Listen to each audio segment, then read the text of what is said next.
Hello again, or welcome to first time viewers. I'm Joe Connolly with Neil A. Caruso, brought to you by Dime Community Bank's Business Loan Bankers. We want to introduce you today to a well known New York business owner, Amy Sherber of Amy's Breads. She learned to cook this way in Paris and other places. And recently, like a lot of business owners, Amy has been finding ways to cope with inflation, with rising costs. Amy, they say that commodities and ingredients prices are starting to come down some. Are they? What's the situation? Well, it's good news actually. This week, for the first time, we're seeing the egg prices go down, and they have been one of the most expensive things we've been buying. So I'm very, very happy to see that. It's literally just this week we first got our first invoice with the reduced prices, and that is a big relief. Actually, this week we got a price list from one of our suppliers with a reduced price for flour too. So that was also a very new thing as of this week. So it's literally just beginning. Yeah. And how have you been coping? Have you found alternatives and have you had to raise some prices because of inflation? Well, I have to go back to 2020 when the pandemic began. My husband and I run the company together, and he's the CFO and and vice president. He and I decided, we could run all the different jobs together. So I do purchasing. I go out and I look around at what we need, and then he enters all the orders for our vendors. We keep a very close eye on everything we buy. We never order extra. He's also doing all the bookkeeping jobs, and I do all the management jobs of the upper kitchen management, production management. So those two ways we've saved money so that we could cope with the cost of commodities, because you can't really do anything when every one of your vendors has very high prices and they're all almost the same. So we had to cut costs other ways, but also we've been ordering very, very carefully. Did you have to raise prices and did that affect sales? Could you tell? Well, we waited as long as we could. So we didn't raise prices till 2022 last fall. We waited for 2.5 years, actually 3 years, before we raised any prices, because we felt that our regular customers, they depend on us, the wholesale customers, and we just couldn't, we didn't want to lose them, and we didn't want to alienate anyone. And we really were feeling the pain as they were. So we waited as long as we could. So in many ways, we waited too long. Last year was a struggle, and we really didn't bring in enough sales for how much the ingredients cost. The ingredients were the thing that really put us over the edge. Wow, what a tough period. So it's a little better. It's looking like it will get better. I mean, if I can give you an example, Yeah. if you go to the grocery store and someone's saying, "Oh my gosh, the price of a dozen eggs is high," we order 180 dozen eggs a week, not one dozen. So every dozen, if you look at how much they went up, 180 dozen. We also order 1,500 pounds of liquid eggs, which are eggs already cracked, so that we can easily put them into our brioche and our challah dough. And 1,500 pounds of eggs, they went up like 4 times the original price in every case. So, I mean, the amount of money, just thousands and thousands of dollars a week different in the price of the eggs. And so now they went down by half, which is now like just double what they used to be instead of 4 times more. So it's like a miracle kind of and it's not like we're going to be making a lot of profit. We're just finally going to not lose money making the product. So, Did you get discouraged or are you discouraged? How'd you get through that?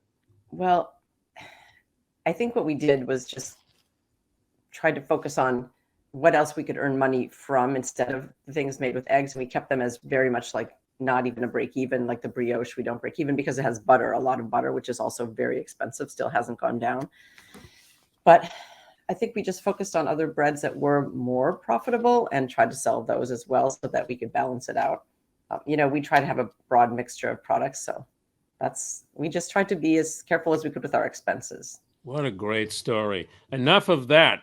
There's a little good news there. Let's hope it continues. Here's Yes. Neil A. Caruso with some happier questions about marketing and sales and such. Yeah, Yes. Joe and Amy, good to have you. Wondering about, as you're experimenting with new products, have you tried new ways of marketing that you're finding is yielding results in this new age?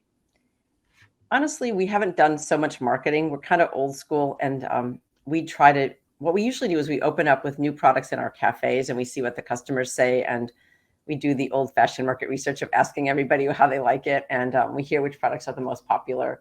And when we see things take off, we sometimes do new products that chefs ask us for, and we'll just go down like a path with them to develop a product. And we just started a new product with one of our favorite chefs who's over at the Carlisle Hotel, and he's doing this new little bread, a focaccia. We created a new dough for him, and it's really nice. It's cute, and his customers are loving it. So it's more like that kind of feedback where we just get directly from the people we work with, and then we add more and more pieces of it as people like it. How many No locations? algorithms, no No algorithms, algorithms. Yeah. no bad ingredients, We're honest, just real purists here. business. Organic feedback. Yeah. Yeah. Neil, How many locations are you up to now? Well, we have 8 cafes. Actually, no, 7 cafes, and then our kitchen is our 8th location. So we have the kitchen has no cafe in it, but we have 3 stores: Hell's Kitchen, Chelsea Market, and one on Henry Street in Brooklyn. And we have 4 kiosks. So 2 are in the New York Public Library, 1 in the brand new cafe retail section of the main library. It's a lovely, lovely cafe. And 1 on the top floor of the Stavros Niarchos Library, which is also really cool. 7th floor, great view out over 5th Avenue. It's free, beautiful outdoor terrace. We have a little cafe there, so I recommend that spot for sure. And then we're in the New York Design Center. We have the top floor cafe there on the 16th floor. If you're looking for interior design items, we are a great place to stop on the way. And Museum of the City of New York, which is a beautiful museum celebrating 150 years right now. We have a cafe on the 2nd floor there. It's also very charming, very nice. you've done an amazing job. And tell us, if you would, about your unlikely first store that you opened in Hell's Kitchen and your first day in business, Amy. Okay, and I'll tell you, this is exactly 31 years ago next week, so it's been a while. So our store was on 9th Avenue. It's still there, 46th Street. It was an old fish market, like really run down. And I kept walking by it thinking I wanted to rent it, but I talked to people, they're like, the landlord will never, ever agree to it. He's had this for rent for 5 years. So I met with him, and I was appealing to him about how it's been fish for 100 years. It's time for other kinds of food. It's going to be a food business. I'm from the neighborhood here.